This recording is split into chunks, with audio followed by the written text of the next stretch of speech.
Party out of control है, बिल्कुल। Party में कोई किसी तरह का संगठन नहीं, कोई कंट्रोल नहीं, पार्टी में कोई लीडर ही नहीं है जिले में कि कौन शीर्ष लीडर है। लक्ष्मण सिंह जी स्पष्ट कहते थे, पर 15 साल हरि सिंह जी ने हमको झांसा दिया। जी भी नहीं रही 15 साल, सीपी साहब भी नहीं रहे लगातार 15 साल, मेरे फादर भी नहीं रहे लगातार 15 साल। एक ऐसा व्यक्ति जिसको 15 साल विधायक रहने का मौका मिला लगातार, ठीक है आप कम पढ़े लिखे हो, पर उसका परिचय क्यों दे रहे हो आप ऐसी ऐसी बातें बोल करके कि आपको ज्ञान कम है। और भारतीय जनता पार्टी का जो ये सपना ये देख रहे हैं हमारे लीडर जो भीम देवगढ़ के, कि किसी भी सूरत में चंबल नहीं आना चाहिए। अरे भाई ये कौन सा सपना है। और मैं ये कहता हूँ कि मेरे जीवन का कोई अगर अंतिम इच्छा है कोई, तो मेरी तो ये है कि भीम देवगढ़ के घर घर में चंबल का पानी पहुंचे, और वो मैं पहुंचा करके रहूंगा। और मैंने उन राजपूत लड़कों के लिए लड़ाई लड़ी थी कि भाई उनको लाइसेंस मिलना चाहिए, और मेरी बात सत्य साबित हुई। मुख्यमंत्री ने उन दोनों को नौकरी दे दी। देखिए आप वो सांसद कब बनी बता देवे, उसके बाद मैं पैदल कब चला डेट रख ले हुए, उसके बाद घोषणा कब हुई वो भी देख लो, उसके बाद बना कब ये भी देख लो, क्रोनोलॉजी पूरी पेपर पे रख के। ट्रेन के लिए जहां तक मैं कह रहा हूं कि सेकंड फेज में लाएगी ट्रेन। क्यों भाई, आपको जब वोट दिया लोगों ने तो कोई ये कहा था कि सेकंड फेज में देंगे वोट। उसमें सुदर्शन सिंह खड़ा था इसलिए सफलता मिली, उसमें सुदर्शन सिंह विरोध में था हाईवे में इसलिए सफलता मिली। अब वो कह रहे हैं पूरी भीम में बीजेपी एकजुट हो गई है और इस बार एक तरफा जीत। बीजेपी एकजुट हो गई दिख रही है परिवर्तन यात्रा में, किस तरह का क्या तमाशा हुआ है। पर एक बार सबकी 7 जनों की 8 जन दावेदारों की उनको कहो ना एक साथ एक जॉइंट पिक्चर तो भेज दे एक साथ। विधानसभा चुनाव को लेकर शहर देहात गांव डाणी हर तरफ चुनावी माहौल है। और इसी बीच में आज राजसमंद के सर्किट हाउस में कांग्रेस की ओर से कांग्रेस के पर्यवेक्षक मधुसूदन जी मिस्त्री और प्रदेश प्रभारी हरक सिंह रावत फीडबैक लेने पहुंचे हैं दावेदारों से, पदाधिकारियों से। इसी सिलसिले में आज हमारे साथ में भीम विधानसभा से मौजूदा विधायक सुदर्शन सिंह जी हमारे साथ में हैं। क्या कुछ आज फीडबैक में रहा? देखिए हरक सिंह जी रावत साहब से मिलना हुआ है, और पार्टी की एक सामान्य प्रक्रिया है चुनाव से पहले सारी विधानसभा क्षेत्रों के बारे में, संगठन के बारे में और चुनावी रणनीति के बारे में चर्चा करने के लिए विस्तृत चर्चा हुई है। और राजसमंद जिले की तमाम 4 सीटों को लेकर के जीत के बारे में, समीकरण के बारे में चर्चा हुई है। और हमें पूर्ण उम्मीद है आने वाले समय में गहलोत सरकार के सुशासन के बाद सारी 4 सीटें हम जीतेंगे। इस बार मुख्य रूप से भीम विधानसभा में अगर दावेदारी की बात करें तो अब तक आपका नाम चल रहा था, आज एक और नाम कोई जुड़ गया? मेरी जानकारी में नहीं है। आज एक दिलीप सिंह सिसोदिया करके दूसरा नाम दावेदारी? नहीं, दावेदारी तो सब कर ही सकते हैं, लोकतंत्र है, सब लोग स्वतंत्र हैं उसके अंदर, और जो पार्टी को निर्णय लेना होगा पार्टी का निर्णय सर्वोपरि है। इस बार जैसे जो चुनाव है वो किन मुद्दों पर रहेगा भीम विधानसभा का? भीम विधानसभा का चुनाव पिछले 15 सालों का जो कुशासन था और जो गुंडा राज था, भूमाफिया राज था, और जिस तरह से भाई भतीजे भांजे की सरकार चल रही थी वहाँ पे, और जो भीम देवगढ़ विधानसभा क्षेत्र तहस नहस हो गया था, उसके सामने पिछले 4.5 साल में जो विकास कार्य हुए हैं, सुशासन है, गुंडा राज खत्म हुआ है, और जिस तरीके से कार्यकर्ता की और आम व्यक्ति की पहुंच हुई है, पहचान हुई है, उस बात को लेकर चुनाव लड़ा जाएगा। और ये बात सही है कि पिछले जो 15 सालों से लोग त्रस्त थे, तो पिछले 4.5 सालों के कामों से जनता में भी बहुत उत्साह है। क्या एक पुत्र पिता की उम्मीदों पर खरा उतर पाया? ये तो आप उनसे ही पूछेंगे तो ठीक रहेगा। मैंने पूछ लिया, उन्होंने कहा कि मेरी जो उम्मीद थी उससे दोगुना है। तो मेरे लिए एक अच्छा, एक संतोषजनक है मेरे लिए कि मैं काम की उम्मीद पे, उनकी उम्मीद पे खरा उतर पाया, और इवन जनता की भी उम्मीद पे खरा उतरने की पूरी कोशिश कर रहा हूँ मेरी तरफ से। एक मुख्य रूप से आपके पिताजी जो लक्ष्मण सिंह जी, उनका एक सख्त स्ट्रॉन्ग वो रहता है, कुछ कार्यकर्ता उनको नाराजगी के रूप में भी देखते हैं, तो वो उसको आप पाट पाए? नहीं, देखिए वो पहले भी नाराजगी ऐसी नहीं थी। इस विधानसभा क्षेत्र में जिस तरीके से पिछले 3 चुनावों में, चाहे हम चुनाव हारे पर अच्छी संख्या में वोट मिले, कांग्रेस जिंदा रही, कार्यकर्ता जिंदा रहा, ऐसी बात नहीं है, नाराजगी की बात नहीं थी। स्वभाव अलग अलग होता है हर व्यक्ति का, उनका स्पष्टवादिता उनके स्वभाव में है, उसको कई बार कई लोग दूसरे तरीके से ले लेते हैं। और इस पिछले 4.5 साल के शासनकाल में एक एक कार्यकर्ता की सुनवाई हुई है, यूँ कहें कि एक एक व्यक्ति की सुनवाई हुई है। इवन जो 15 साल में भाजपा के जो सीनियर लीडर्स थे, जो कई बार मेरे से आके मिलते भी हैं, और उनके भी तमाम व्यक्तिगत काम, चाहे जनहित के काम हमने किए हैं। और वो यही कहते हैं कि लक्ष्मण सिंह जी स्पष्ट कहते थे, पर 15 साल हरि सिंह जी ने हमको झांसा दिया, तो हम झांसे से बहुत दुखी हो गए थे 15 साल। अब हमको लगने लगा कि लक्ष्मण सिंह जी स्पष्ट कहते थे वो ज़्यादा बेटर था। और इस 5 साल में उन लोगों के तमाम व्यक्तिगत काम भी अगर उनके थे वो भी हुए हैं, और जनहित के काम भी उन्होंने किए हैं वो भी हुए हैं। और उनको लगा है कि जो सम्मान 15 साल में उनको मिलना चाहिए था वो नहीं मिला, वो अब मिल रहा है। और वो ये भी कहते हैं कि जिन कांग्रेस कार्यकर्ताओं ने आपको जिताया, आपने उनके कहने से तमाम काम किए हैं, और उनके कहने से भी किए और हम हमारे कहने से भी किए। इसलिए भीम देवगढ़ में एक बहुत हिस्टोरिक डेवलपमेंट और हिस्टोरिक चेंज मिल रहा है कि दोनों पार्टियों के लोगों का हमारे को समर्थन मिल रहा है, अच्छे संख्या में लोग हमसे जुड़ रहे हैं, और दलीय विचारधारा से ऊपर उठ के एक व्यक्ति के साथ जुड़ने की एक वहाँ एक ट्रेंड सा चल पड़ा है। वो मेरे लिए संतोषजनक है। सुदर्शन सिंह जी कहते हैं मेरा ड्रीम प्रोजेक्ट है चंबल, लेकिन चंबल धरातल पे नहीं उतर पा रहा है, तो वो कहीं ना कहीं बीजेपी भी बता रही कि ये सिर्फ कागजी देखिए कार्रवाई है, कागजी माहौल। देखिए, बीजेपी को तो बोलने का अधिकार ही नहीं है। जब सीपी साहब भीलवाड़ा में चंबल लेकर के आ रहे थे, तो 15 साल तक बीजेपी के जो विधायक रहे, वो उस समय चंबल को अगर कहीं भी कोशिश करते तो वो चंबल की योजना भीम तक भी आ जाती, देवगढ़ तक भी आ जाती। उनको तो कहने का ही अधिकार नहीं है। और मुझे बड़ा आश्चर्य होता है कि किस बेशर्मी से वो चंबल के बारे में बात करते हैं। उनको तो इसका पश्चाताप करना चाहिए उल्टा। बीजेपी वो तो बता रहे हैं कि इसके प्रयास पहले ही शुरू कर दिए थे बीजेपी। इतना कैसा प्रयास किया, ऐसा कितना शिथिल प्रयास था जो 15 साल में भी कामयाब नहीं हुआ। आप सोचिए, 15 साल कोई आदमी विधायक रहता है। बहुत कम लोग राजसमंद जिले में 15 साल विधायक रहे। किरण जी भी नहीं रही 15 साल, सीपी साहब भी नहीं रहे लगातार 15 साल, मेरे फादर भी नहीं रहे लगातार 15 साल। एक ऐसा व्यक्ति जिसको 15 साल विधायक रहने का मौका मिला लगातार, और 15 साल में भी क्या वो योजनाएं की प्लानिंग ही कर रहे थे क्या, जिसमें 2 राज भाजपा के, जिसमें से एक राज तो ऐसा था जिसमें केंद्र में भी राज में थे।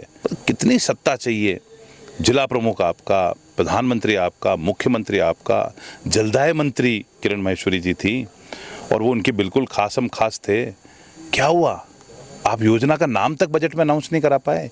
आप छोड़िए, मैं चैलेंज करता हूं कि विधानसभा की किसी बहस में एक दिन चंबल नाम भी लिया क्या? कोई चिट्ठी लिख के दियो पुरानी, तो उसकी कॉपी पकड़ा दे मंत्री को, मुख्यमंत्री को, किसी को। क्या बेशर्मी का माहौल है। राजनीति में रहना है तो यूं ही कुछ भी बोल देना है। और ठीक है, आप कम पढ़े लिखे हो, पर उसका परिचय क्यों दे रहे हो आप ऐसी ऐसी बातें बोल करके कि आपको ज्ञान कम है। आज भारतीय जनता पार्टी के उस पूरे शासनकाल में अगर ये चाहते तो वो चंबल जब भीलवाड़ा जुड़ रहा था, भीम देवगढ़ भी जुड़ जाता। अब और क्या लग रहा है? हमने उसके सामने 2021 में बजट घोषणा हुई, 1300 करोड़ रुपए बजट में पास हुए। उसके बाद में कोरोना और सबसे बाहर निकलने के बाद 22 में हमारी ये टेंडर प्रक्रिया पूर्ण शुरू हुई। एक बार टेंडर ज़्यादा आ गए, फिर टेंडर निरस्त हुए, फिर दोबारा टेंडर प्रक्रिया लगी, और आज की तारीख में जब मैं आपसे बात कर रहा हूं तो टेंडर उस कंपनी के द्वारा स्वीकार कर लिया गया है जो रेट गवर्नमेंट ने फिक्स करी थी उसके ऊपर। और ये पूरे भीम देवगढ़ के लोगों के लिए खुशखबरी है। और अब 2-5 दिन में हम लोग कोशिश कर रहे हैं कि इसकी आधिकारिक शिलान्यास भी करा लें, ताकि ये जो जिस तरह की अफवाहें ये उड़ा रहे हैं उन अफवाहों पे भी विराम लगे। और भारतीय जनता पार्टी का जो ये सपना ये देख रहे हैं हमारे लीडर जो भीम देवगढ़ के, कि किसी भी सूरत में चंबल नहीं आना चाहिए। अरे भाई, ये कौन सा सपना है? आप ये सोचो कि सुदर्शन सिंह नहीं आवे, अशोक गहलोत नहीं आवे, चलेगा, पर चंबल नहीं आना चाहिए, ये कौन सा सपना है? तो पब्लिक सब समझदार है, इनके स्वार्थ की राजनीति को जानती है। और मैं ये कहता हूँ कि मेरे जीवन का कोई अगर अंतिम इच्छा है कोई, तो मेरी तो ये है कि भीम देवगढ़ के घर घर में चंबल का पानी पहुँचे, और वो मैं पहुँचा करके रहूँगा। इनके जो नापाक इरादे हैं उनको हम खत्म करके निश्चित तौर पे चंबल का पानी घर घर पहुंचाएंगे। ये जैसे वो उसको बता रहे हैं कि गुंडागर्दी की जा रही है खुलेआम, और इसी तरह केवल कांग्रेस के कार्यकर्ताओं के काम हो रहे हैं और बीजेपी का कोई है तो उसका जनता का काम नहीं हो रहा था। कि अब ये बात सही है? देखिए, परिवर्तन यात्रा निकली हमारे यहाँ भीम देवगढ़ से, मैंने तो किसी को रोका नहीं। 15 आदमी 20 आदमी दिवेर में थे, 25 आदमी कामलीघाट चौराहे पे, 100 आदमी देवगढ़ शहर में, और 150-200 आदमी भीम शहर के अंदर होते हैं। क्या हश्र है? आप बात कर रहे हो गुंडागिर्दी की, धमकाने की। धमकाना तो आपने था, जिसके कारण लोग अभी भी नहीं निकल रहे हैं। लोगों को अभी भी रात को सपना आता है ना कि वापस वही बीजेपी का विधायक बन जाएगा, तो सपने में खड़े हो जाते हैं वो लोग। कि क्या हालात होगी हमारी। हम जनता के लिए लड़ रहे हैं, हमारे लोगों के लिए लड़ रहे हैं। कलेक्ट्रेट में लड़ाई हुई थी तो क्या सुदर्शन सिंह की क्या लड़ाई थी उसमें? और मैंने उन राजपूत लड़कों के लिए लड़ाई लड़ी थी कि भाई उनको लाइसेंस मिलना चाहिए, और मेरी बात सत्य साबित हुई। मुख्यमंत्री ने उन दोनों को नौकरी दे दी। आपके सामने है ये रिजल्ट। और मैंने कहा था उस दिन भी कि मैं निश्चित तौर पर नौकरी दिलाऊंगा, और मेरे पे 50 आरोप लगाए तब भी कि साहब ये नौकरी नहीं मिलेगी, ऐसे नहीं मिलेगी, वैसे नहीं मिलेगी। जिस काम को मैंने हाथ में लिया, चाहे वो चंबल का काम है, चाहे नौकरियों का काम है, चाहे 4 लेन का काम है, चाहे गांव-गांव ढाणी-ढाणी में 4 लेन के काम पे जैसे आपने गत दिनों भी एक बयान दिया था, सांसद और आपके जो बार बार बयान आते हैं तल्ख एक दूसरे को लेकर, आपने गत दिनों कहा था कि देवगढ़ में वहाँ तक आके क्यों रोक दिया ट्रैक। फिर सांसद से बात की गई तो वो कह रहे हैं कि ये सेकेंड फेज़ में होगा। तो ये बार बार मतलब जैसे 4 लेन की जैसे आपने बात की कि मैं पैदल चला जनता के साथ और तब सरकार जागी, जबकि सांसद कह रहे कि हमने तो पहले ही इसके प्रयास कर दिए थे, ज़बरदस्ती झूठी वाहवाही लेने के लिए विधायक ने पद यात्रा निकाली। देखिए, आप वो सांसद कब बनी बता दे वे, उसके बाद मैं पैदल कब चला डेट रख ले वे, उसके बाद घोषणा कब हुई वो भी देख लो, उसके बाद बना कब ये भी देख लो, क्रोनोलॉजी पूरी पेपर पे रख के देख लो। सिर्फ हमने चेतावनी दी, उसके 15 दिन बाद, 20 दिन बाद, महीने भर बाद ऑर्डर जारी हुआ है। अगर मेरी पैदल यात्रा से पहले का ऑर्डर हो आप दिखा दीजिए, मैं मान लूंगा उनकी बात को। तो मेरा कहने का मतलब है वो हमारे जो 10-20 हज़ार लोग सड़कों पे पैदल चले उनसे घबरा गई और लगा कि भाई मैं जयपुर से आके यहाँ चुनाव लड़ी हूँ, कहीं इस बार लोग उखाड़ के नहीं फेंक देवे। घबराहट हो गई और घबराहट के मारे जन आंदोलन के दबाव में ये सड़क की सैंक्शन लानी पड़ी। दूसरी बात, बीजेपी का राज तो 6 साल से था ना, उस सड़क सैंक्शन देने से पहले क्यों नहीं आई? 6-7 साल से जब मैंने पदयात्रा करी उसके 6 साल पहले से भारतीय जनता पार्टी सत्ता में आ रखी थी, क्यों नहीं आई? और दूसरी बात, ट्रेन के लिए जहाँ तक मैं कह रहा हूँ कि सेकंड फेज में लाएगी ट्रेन। क्यों भाई? आपको जब वोट दिया लोगों ने तो कोई ये कहा था कि सेकंड फेज में देंगे वोट? चंबल हम ला रहे हैं तो क्या 2 फेज में ला रहे हैं क्या? हाईवे बन रहा है तो क्या 2 फेज में बन रहा है क्या? क्यों भाई? बेवकूफ़ बनाने के लिए हम ही मिले क्या? देवगढ़ के और ब्यावर के और हम मारवाड़ के लोग, हम ही लोग मिले जो हम जिनको सफ़र करना है। क्यों सेकंड फेज में आएगा? फर्स्ट फेज में क्यों नहीं आ सकता? तकनीकी तौर पर सही है, उचित नहीं है अभी इसलिए। उचित नहीं है या चलती नहीं है दिल्ली में? उचित नहीं है, चलती नहीं है। चर्चा दी है वो तो मुख्यमंत्री की दौड़ में है। बन जाएंगे तो बधाई दे देंगे, अभी तो सपने में बन रही हैं। पर मेरा कहने का मतलब है कि मजबूती से बात को रखो, जैसे हम रखते हैं मजबूती से। हमने कहा था उन दोनों राजपूत लड़कों को नौकरी मिलेगी, चाहते तो दिल्ली की सरकार दिलवा देती ना। तो उसमें तो कह रहे हैं कि हमने स्टेट स्तर पर मुद्दा उठाया, तब फिर कांग्रेस सरकार वापस। ऐसे बहुत सारे मुद्दे उठा रखे हैं, किस किस में सफलता मिली बता दो। रोज धरने देते हो, किस में सफलता मिलती है? इसमें सुदर्शन सिंह खड़ा था इसलिए सफलता मिली, उसमें सुदर्शन सिंह विरोध में था हाईवे में इसलिए सफलता मिली। और ये जो ब्रॉडगेज है ना, ये जो आगे पहुंचाने की बात है, ये नहीं पहुंचाओगे तो गांव में लोग घुसने नहीं देंगे। ये सेकंड फेज वाली बात है ना, लोग भी कह देंगे अगले सेकंड फेज में वोट दे देंगे। इसी फेज में चाहिए, ये 2 फेज में नहीं चाहिए हम लोगों को। हमने वोट 2 फेज में नहीं दिए, हमने वोट लोगों ने एक सिंगल बार में बटन दबा के दिए। ऐसा नहीं आधे घंटे बाद आके बटन दबाऊंगा, ऐसा नहीं था। तो ये फेज वेज की बातें गलत है, झूठी है, आपसे हो नहीं पाया। आप इस बार क्या लग रहा है बीजेपी में वापस कुछ ऐसी बीजेपी एकजुट हो गई है? पिछली बार बता रहे हैं कि कंट्रोवर्सी थी, त्रिकोणीय मुकाबला था, 2 दावेदार हो गए थे, तो इस वजह से ये ऐसी आई। अब वो कह रहे हैं पूरी भीम में बीजेपी एकजुट हो गई है और इस बार एक तरफा जीत।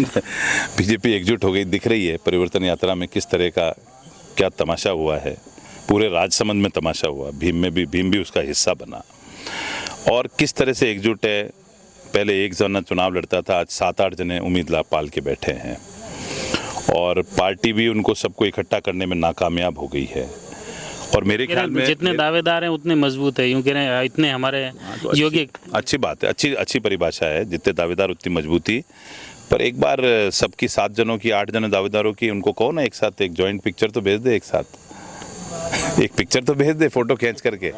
मैंने तो पहले भी कहा था जब हमारे चेयरमैन से विवाद हुआ था कि चेयरमैन अपने सारे पार्षदों की फोटो तो भेज दे। पार्टी आउट ऑफ कंट्रोल है बिल्कुल। पार्टी में कोई किसी तरह का संगठन नहीं, कोई कंट्रोल नहीं, पार्टी में कोई लीडर ही नहीं है जिले में कि कौन शीर्ष लीडर है जो पूरा जिला चलाएगा, समझ में नहीं आता।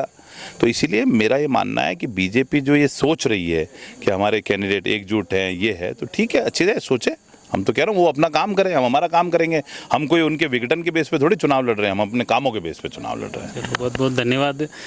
ये थे एमएलए साहब भीम सुदर्शन सिंह जी, जिन्होंने खुले तौर पर कहा है कि बीजेपी का कुछ भी करे, लेकिन भीम विधानसभा में कांग्रेस जो चुनाव लड़ रही है विकास के दम पर लड़ी और आने वाले विधानसभा में फिर से कांग्रेस की जीत होगी। आप जुड़ी रहिए जयवर्धन न्यूज़ के साथ। धन्यवाद।